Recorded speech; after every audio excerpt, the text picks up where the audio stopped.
RIN TV coverage of the 2015 European Insurance Forum is brought to you by the Dublin International Insurance and Management Association. The butterfly defect refers to the repercussions of local events and how they cascade over national borders. It is also the title of a book by our next guest, Ian Goldin, Professor of Globalization at the University of Oxford. Here he explains how globalization creates systemic risks and why mitigating uncertainty in an interconnected world is so essential. As frightening as it is fascinating. Here are the highlights.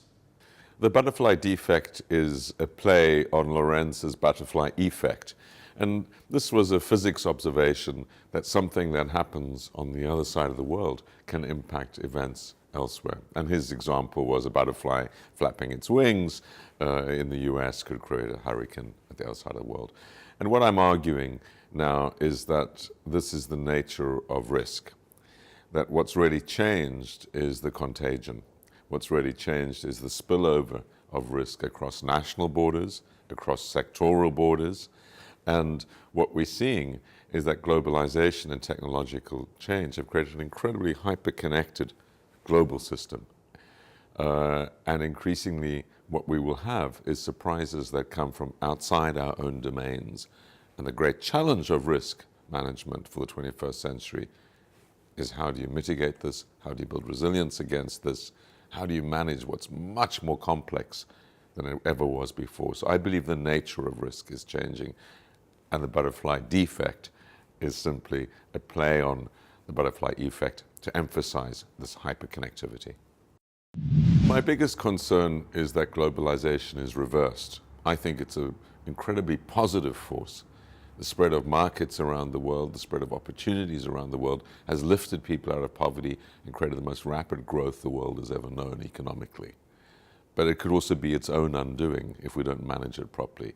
If we cannot manage the emergent forces which are coming out of globalization, we could find that it's set back dramatically. Not only because protectionism and nationalism and xenophobia grow, which they are, but also because we discover that these integrated systems with new technologies actually are too vulnerable.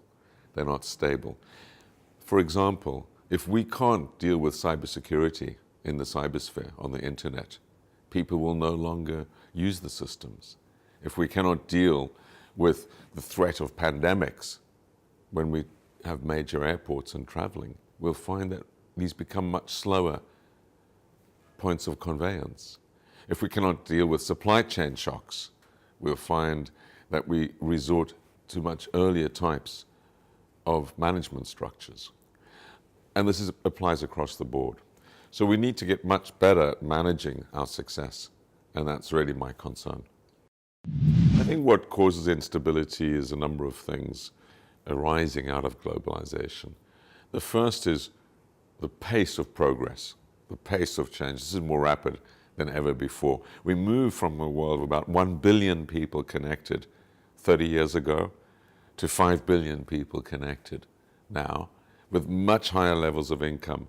So the spillover impact of what anyone does is much greater. When we take an antibiotic, that's fine, but if 5 billion people do, none of them are effective because we get antibiotic resistance.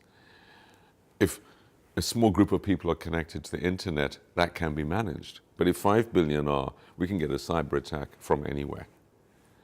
And that needs to be managed.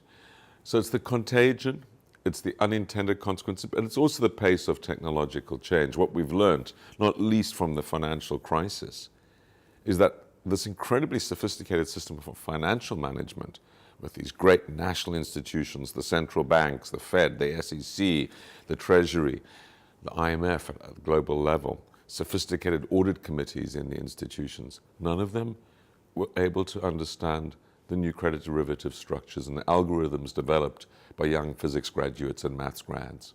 This is the problem. These technologies are evolving much more rapidly than our managerial capability of supervising them. And that creates all sorts of new risks created in the financial crisis, an extent of leverage that no one understood. It's not only the system that becomes more risky, individuals also become more powerful. So what we've seen is actually the biggest threat to banks has come from single individuals able to play this. We find that with the collapse of Baring Brothers, but the shocks that came to Societe Generale, to JP Morgan with the whale trader, etc. This is a new capability.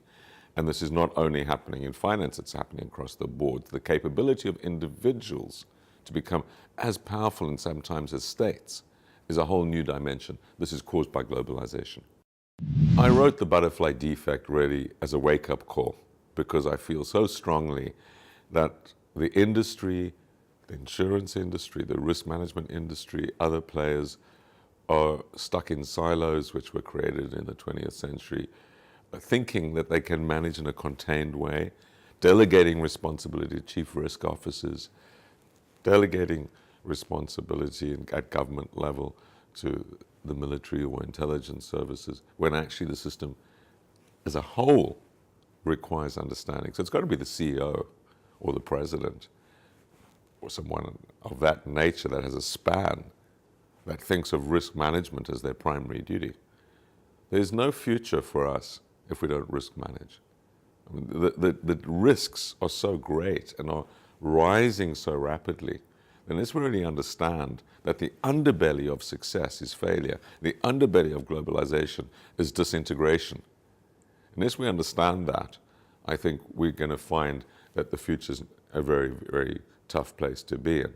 We can manage it. We have the skills, we have the knowledge, but we need to understand that managing when you have a system where everything comes from somewhere else is very different to managing a system where you can control the future of your firm or the future of your supply chain or the future of your country simply by making sure your national borders or your systems within your company are strong. Forget it. You might be strong, but the things are either going to come over the wall in a cyber attack or a pandemic attack or a supply chain shock or a weather event or something, or they're going to come from within one individual, destroying the firm or creating havoc in your country. This is the new power unleashed by globalization. If we understand it, we can manage it. If we don't, we're going to have a lot of crises. We're not going to be looking over the precipice. We're going to fall over the precipice. Hopefully we'll be alive at the bottom to find it. But we don't want a history in which we respond to crises. We want a history in which we are able to prevent them because we have the foresight, the intelligence, the wisdom, and the management skills to prevent them. And that's really what the book aims at doing. For more of our coverage of the 2015 European Insurance Forum, visit the DEMA website or the special 2015 EIF channel in the RIN TV On Demand library.